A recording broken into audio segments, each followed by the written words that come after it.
அருவி கணத்துல கை வச்சு அருவி வேற வச்சிட்டு இருக்குது. யூடியூப் சேனலுக்கு கண்டென்ட் கிடைக்கிறது.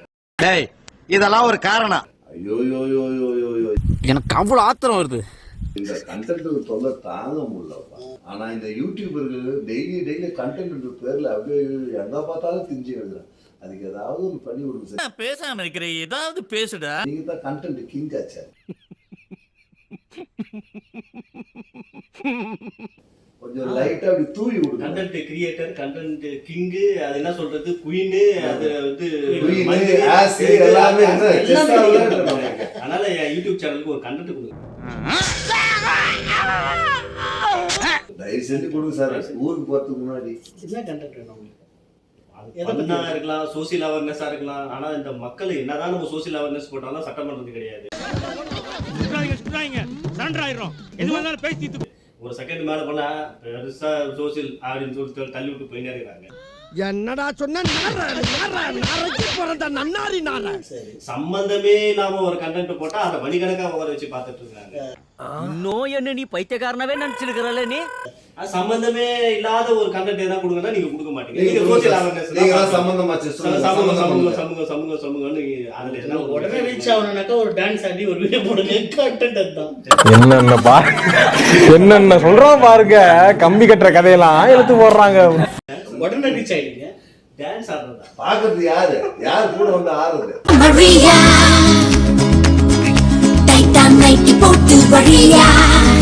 தனியா ஆடினா யாரு பாக்குறது?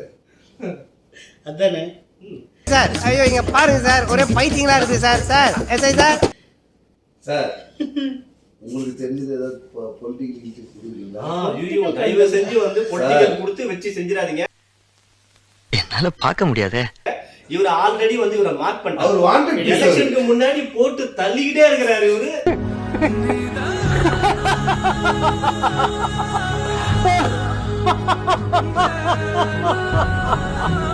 அப்படி எந்த கட்சி யாரு எதுவுமே பார்க்காம சவுக்கு சங்கர் ரிலேட்டிவ். இங்க ஸ்டேட்லயும் இவர் ஆளுங்கட்சி கிடையாது, சென்ட்ரல்லயும் ஆளுங்கட்சி கிடையாது. இவர் ரெண்டு பேரையும் வச்சு செஞ்சதுனால அடுத்தது சவுக்கு சங்கருக்கு அடுத்தது ரிலேட்டிவ் லிஸ்ட்ல இருக்கிறாரு. நான் ஒன்னு சொல்லிட்டேங்க, ஒன்னும் பண்ண முடியாது.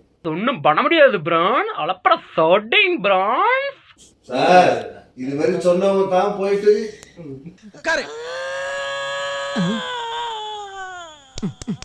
இங்க வா. உங்க வேற இதுல இழுத்து விடாதீங்க. ஆல்ரெடி வெளிநாட்டுக்கு போறதுக்கு டிக்கெட் எல்லாம் போட்டு வச்சுக்கிறேன். இப்பதான் ஸ்டார்ட் பண்ணிக்கிறேன் சார். நானும் மீடியா நீங்க வச்சு செஞ்சுட்டு இல்ல எனக்கு பண்ணாவே எல்லாம் பண்ணி விடுங்க. நீங்க போய் ஒரு நண்பருக்கு போய் பயப்படலாமா? இப்படி கண்டென்ட் கொடுக்குறோன்னு போய் ஆக்சுவலா உங்களுக்கு சொல்லட்டுமா, வேற ஆளுங்களை பார்த்தா கூட எனக்கு பிரச்சனை கிடையாது. உங்களை பார்த்தா பயம். உங்களை பார்த்தாதான் பிரச்சனை. அதுல பேஸ்ல காட்டுது இல்ல சார், அது ஆட்டோமேட்டிக்கா வந்துடுது. என்ன பண்றது? இப்போ வேற கிளியர் ஆகி போச்சு ரூட். அதனால தயவு செஞ்சு வேணாம், வேற ஏதாவது போலாம். சோசியலா ஒரு பண்ணாவோ நீங்க நிகழ்ச்சிட்டு அப்படியே மைண்ட் வாய்ஸ் எல்லாம் பேசிக்கிறீங்க ரெண்டு பேரும். சார் நீங்க மைண்ட் வாய்ஸ் நினைச்சு சத்தமா பேசிட்டு இருக்கீங்க. மைண்ட் வாய்ஸ் இல்ல சார், இதே ஒரிஜினல் வாய்ஸ். சத்தமா கேட்கும். நாங்க என்ன ஏதாவது ரெக்கார்ட் பண்ணி பேசிக்கிறோம். நாங்க சாதாரணமா பேசுறோம் சார். கண்டென்ட் கொடுங்க சார். கண்டென்ட் என்ன கண்டென்ட் கொடுக்க சொல்றீங்க? சரி வேற ஏதாவது டைட்டில் பொலிட்டிக்கல் கண்டென்ட் கேட்டா கிடையாது. அது டோர் க்ளோஸ். சரி அது ஓகே விடுங்க. கள்ளக்குறிச்சியில வந்து கள்ளசாரை கவர்மெண்ட் அதுதான் ஓடுது. அதை பத்தி வேணாம். இதுவே ஒரு பெரிய கண்டென்ட். தயவு செஞ்சு அதை டெலீட் பண்ணுங்க. சாலா நீ யாருடா? சரி அது ஓகே விடுங்க. அங்க வந்து மத்திய அரசுல வந்து மெஜாரிட்டி கிடைக்காம மைனாரிட்டி அரசு தான். அதெல்லாம் அவங்க பாத்துப்பாங்க சார். அது நம்மளுக்கு வேண்டாம். ராகுலே வந்து போய் சுத்தி வந்து ஏதாவது லைட்டா சாப்பிட்டு பட்டு தூங்கி இருப்பாரு. அது ஃபைல் க்ளோஸ் ஆகி போச்சு. அவருக்கு தட்டி எழுப்புறீங்க நீங்க. அவர்தான் இளைஞர்கள் எழுச்சி நாயகன், அவர் தான் வரணும். நம்ம 5 வருஷமா போராடி பார்த்தோம். இன்னும் அந்த எலெக்ஷனுக்கு முன்னாடி 2-3 மாசம் எவ்வளவோ கத்தி கதறி பார்த்தோம்.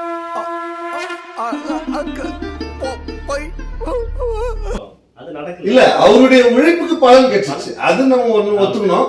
அவருடைய உழைப்புக்கு பலன் கிடைச்சிச்சு. Very good very good. Maybe சரி இங்க எங்க நம்ம தமிழ்நாட்டுக்கு வாங்க. தமிழ்நாட்டுல பாத்தீங்கன்னா இப்ப மறுபடியும் ஒரு எழுச்சி வந்து எதிர்கட்சி பிரிட்ஜ் முதல்ல எப்ப முடிக்காதுன்னு சொல்லுங்கன்னு பார்த்தா நீங்க எழுச்சி போயிடுச்சு. கிட்டத்தட்ட முடிஞ்சிச்சு. இப்ப நீங்க 6 வருஷமா நடந்துருக்குது. இவனுக்கு எப்படி தெரியும்?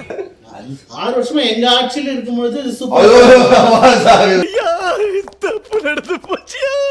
உங்க ஆட்சி வாடா சார். மறுபடியும் அந்த ஆட்சிக்கு போகாதீங்க. ஸ்லோ ஆயிடுச்சு. அப்புறம் நீங்க குடும்ப ஆட்சின்னு சொல்லுவீங்க.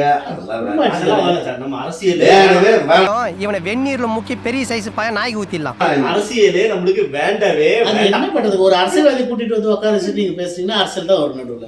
சொல்லவே இல்ல என்னன்னு நம்மளுக்கு ஏன்னா ஒரு ஃபன்னா சார். பசங்க பண்ணு. நாங்க வந்து சிரிக்கணும். கிசுகிசு கூடாம சிரிக்கணும். சிரிக்கணும்னா நீங்க வடிவேல கூப்பிடணும். போட முடியாது. வடிவேல் வந்து பிஸியா இல்ல, ரமேஷ் கண்ணா வந்தாலே ஓப்பனுக்கு ஐயாவை கூப்பிடுங்க. இந்த மாதிரி யாரையும் கூப்பிடுங்க. அது வேற உடம்பு சரியில்லை வேணாம் விடுங்க சார். வேற வேற யார் சொல்லுங்க, அடுத்து சொல்லுங்க. வேற யாரும் இப்படி விழுந்து வந்து நீங்க சிரிக்கிறாங்க. நீங்க பண்ணுங்களா சார் கொஞ்சம். ஏன்னா எவ்வளவு நாள் தான் நாங்க வந்து சினிமால இதுக்குள்ளே பாக்குறது. அரசியல்வாதிகள் ஒரு காமெடி விழுந்து வந்து சிரிக்கிற மாதிரினாக்க நீங்க அண்ணாமலை கூப்பிடலாமே. சார் அரசியலே சார். வேண்டாம்னு சொல்றோம் சார். இதே வந்து நாஞ்சில் சம்பத் இருந்தாரு, மிகப்பெரிய அரசியல்வாதி. அவர் இன்னைக்கு வந்து ஒரு நகைச்சுவையாளரா பாக்கலையா? அந்த மாதிரி உங்களே நாங்க ஒரு நாள் பார்க்கலாம்னு ஒரு ஆசையில கூப்பிடுறோம். லைட்டா கொடுங்க கண்டிப்பா. பணம் வைக்க சொல்றாரா இல்ல காமெடியாவே ஆயிடணும்னு சொல்றாரா? சார் டிமாண்டே காமெடி தான் சார். நீங்க வேற இலே இல்ல நீ ஒரு ஆர்டிஸ்ட்னு காமிச்சிட்ட எனக்கு. ஆமா. எப்படி நகைச்சுவைக்கு விஜயகாந்த் பண்ண மாதிரி. சார் அவர் பானம் அரசியலே வேணாம் தம்பி. அது மட்டும் தயவு செஞ்சு டெட்டி பண்ணிருப்பா. வர்றேன் பூரா மொத்தமா என்னையவே குறி வச்சு வந்தா நான் என்னடா பண்றது? அரசியலே வேண்டாம். பாவம் அரசியல் இல்லாம என்ன இருக்கு நாட்டுல?